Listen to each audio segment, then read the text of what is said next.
Gold H four time frame. पिछले हफ्ते आपने देखा इतनी सारी न्यूज के बाद भी ये साइडवे रेंज है।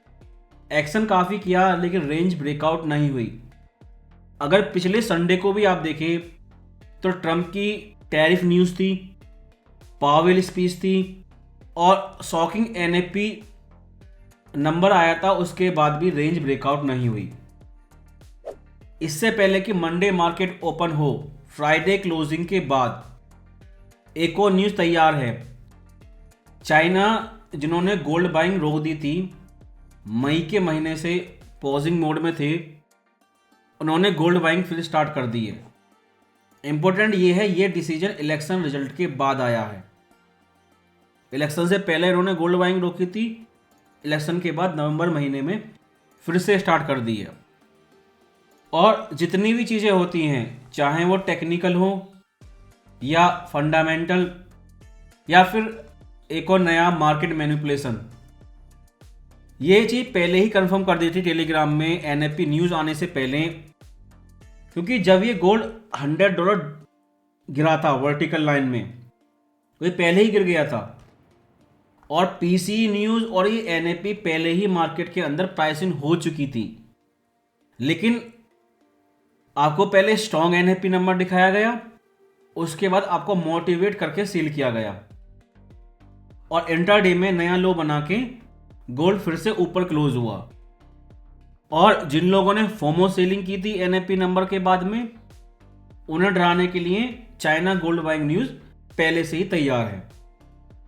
क्योंकि एनएफपी न्यूज़ को पढ़कर गोल्ड को सेल करना बहुत ज़्यादा क्राउडेड ट्रेड थी और क्लियर वार्निंग दी थी इसके लिए। लेकिन जैसा एनएफपी नंबर के बाद फिर से वार्निंग दी थी, रेंज ब्रेकआउट नहीं हुई है। मंडे ओपन के समय चाइना न्यूज़ का क्या असर होता है वो हमें देखना होगा। लेकिन थ्योरी में तो ये बुलिश न्यूज़ है। और इस हफ्ते और भी न्यूज़ आएंगी। उदाहरण के तौर पे सीपीआई नंबर। जब लास्ट टाइम सीपीआई नंबर आया था तब आपने देखा गोल्ड सीपीआई न्यूज़ से पहले भी गिरा था, बाद में भी गिरा था। उसके बाद फिर से इन्फ्लेशन इंडिकेटर पीसी आया, उससे पहले भी गोल्ड गिरा था। तो इस हफ्ते जो सीपीआई नंबर आएगा उसमें ऐसा कोई बड़ा चीज नहीं होने वाला जिसके लिए इन्वेस्टर इंतजार करेंगे। लेकिन अगर सीपीआई फिर से बढ़कर आ जाती है तो फेड डाली एफओएमसी ब्लैकआउट स्टार्ट होने से पहले और एनएफपी न्यूज के बाद क्लियर बोल चुकी हैं, अगर इन्फ्लेशन फिर से बढ़ती है तो वो रेट हाइक कर सकते हैं। ये एक क्लियर हॉकिश न्यूज़ है। और जो चीज फेड लगातार बोलते आ रहे हैं, रिस्ट्रिक्टिव पॉलिसी। पिछले हफ्ते आपने देखा बिटकॉइन ने 100 के लेवल टेस्ट किया, मीम कॉइन मीनिया फिर से स्टार्ट हो चुका है और इन्फ्लेशन लगातार बढ़ती जा रही है। किसी भी चीज को देख के ये नहीं लगता कि पॉलिसी रिस्ट्रिक्टिव है। सेम वही ट्रांजिटरी इन्फ्लेशन वाला ड्रामा चल रहा है, या तो इकोनॉमी फिर से एक्सेलरेट हो रही है जिसे हम नो लैंडिंग बोल सकते हैं, या फिर कहीं पर इकोनॉमिक बूम है जो आपको दिखाई नहीं दे रहा। इसलिए इस कंडीशन में फेड रेट कट कंटिन्यू नहीं कर सकते। अगर वेव काउंटिंग को देखें, AVC wave W, counter trend correction x, उसके बाद नेक्स्ट इंपल्सिव वेव वाई है और ये स्मॉल एवीसी वेव है। करेक्शन ऑलमोस्ट कंप्लीट हो चुका है। नई एंट्री के लिए रेंज ब्रेकआउट का इंतजार करें और रिटेस्ट पे आप सेल कर सकते हैं। और वेव सी और वेव वाई, इन दोनों को आप राइड करेंगे। सपोर्ट लेवल इस हफ्ते बदल चुके हैं। 2620 पहला सपोर्ट लेवल है और चार्ट पैटर्न इस बार नहीं है, केवल साइडवे रेंज है, लेकिन clear support and resistance level है। पहला रेजिस्टेंस 2650 और जब तक प्राइस 2710 लेवल के नीचे हैं ये बेरिश है। पता नहीं आप लोग क्या सोचेंगे, लेकिन ब्रिक्स मेरे लिए यूएसएसआर जैसा ही है। उस समय भी पब्लिक पागल थी, स्वर्ग बताती थी, लेकिन बाद में कैसे कलेप्स हुआ अभी तक समझ में नहीं आता लोगों को। इसका भी अंत लास्ट में यही होना है। ये अपनी करेंसी को स्ट्रॉन्ग तो बना नहीं सकते, डॉलर से कंपटीशन करने की इनकी कैपेसिटी ही नहीं है। लगातार गोल्ड बाय कर रहे हैं, उसके बाद भी इनकी करेंसी कलेप्स हो रही है, क्योंकि एफओएमसी ब्रेकआउट है। इस हफ्ते अगर प्राइस नीचे जाता है, लेवल को ब्रेकआउट करता है, तो इस डायरेक्शन में स्पीड निक तमिराउस के सीपीआई रिएक्शन पर डिपेंड करती है। अगली एफओएमसी तक यही व्यक्ति आपका फेड शेयर है, लेकिन फिर भी अगर रेंज ब्रेकआउट होती है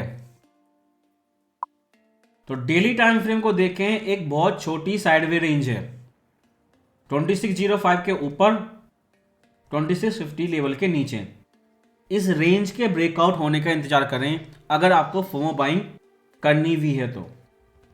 जब ये रेंज ब्रेकआउट हो जाए तो रिटेस्ट पर इजीली आप बाय कर सकते हैं और 1 बाय 1 अगले रेजिस्टेंस को आप टारगेट करेंगे। लेकिन ये एक साइडवे रेंज है 2530 के ऊपर और 2800 लेवल के नीचे, और ये करेक्शन पैटर्न अभी कंप्लीट भी नहीं हुआ है। ना ये कंप्लीट एबीसी जिगजैग पैटर्न है और ना ही ट्रायंगल चार्ट पैटर्न है, क्योंकि एक समय ऐसा आएगा, फेड हमेशा इस चीज को नहीं कर सकते, और इसी कारण से हम हमेशा गोल्ड में फोमो बाइंग नहीं कर सकते। किसी को तो आंसर देना होगा कि फेड कहां पर जाके रुकेंगे और इन्फ्लेशन पे पैनिक होंगी, जो पिछले हफ्ते फेड डाली की कमेंट देखकर लगता है। क्योंकि अगर फेड इस चीज को जारी रखते हैं और इन्फ्लेशन फिर से इग्नोर करते हैं, इस हफ्ते की सीपीआई और फिर एफओएमसी, तो टेक्निकली गोल्ड ब्रेकआउट कर सकता है। लेकिन एक चीज अगर आप नोट करें, जब से इन्होंने पहला रेट कट किया है तब से अब तक गोल्ड लगभग साइडवे है, ऊपर नीचे जाता है लेकिन टेक्निकली साइडवे है। और पिछले हफ्ते अगर आपने एक चीज नोट करी हो, फेड ने बिटकॉइन को 100 के लेवल तक जाने का इंतजार किया, गोल्ड को ऑलमोस्ट 2800 लेवल तक जाने का इंतजार किया, तब कह रहे हैं कि ये दोनों स्पेकुलेटिव एसेट हैं और इनका कंपटीशन डॉलर से नहीं है। फेड ने क्लियर ना बोल दिया, लेकिन चाइना अभी भी गोल्ड बाय कर रहा है। वो डॉलर डंप करते हैं और गोल्ड बाय करते हैं।